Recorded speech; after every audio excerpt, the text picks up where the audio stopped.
But if you're willing, I'd like to ask you, Charles Hadsell, what is the biggest risk? Yeah, yeah, sure, Darren. I think when I thought about this, I think the biggest risk I think about is technology risk. You even alluded to it a little earlier in our discussion, right? Of kind of the early generation water bugs having so many like false alerts that it kind of caused the owner to like be deadened to the alerts, and now you have a real issue, and now you miss it. So I think technology changes rapidly, and this kind of comes back to my time in semiconductor as well. When you look at the pace of innovation on putting more electronics into smaller places and asking like these end nodes of the network to do a lot more, rather than sending it back to some centralized server, you're having decisions made at the very edge of the network.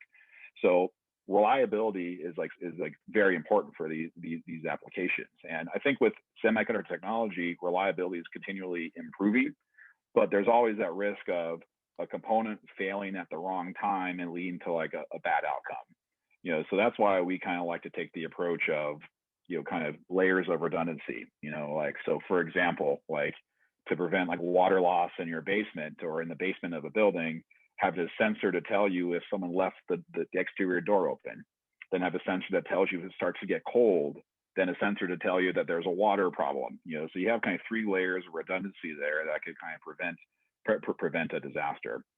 So that's kind of how I think about risk, is like, hey, technology is changing rapidly. You need a platform that could adapt to that, so you're not kind of stuck in the stone ages with the platform that's out of date or no longer relevant.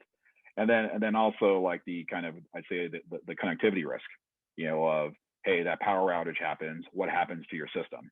We saw what happened in Texas, a few months ago, where all that led to all that damage. So that's why, and I think we covered this a couple different places on the show today. Cellular, I think, is the right technology medium for these IoT systems and these rental property and like landlord applications, just because it's up. It's up when everything else is not up. So that's kind of my overall kind of thought of, technology risk is kind of the big one, and that's how we really like to wrap our head around minimizing the impact and putting redundancies in place.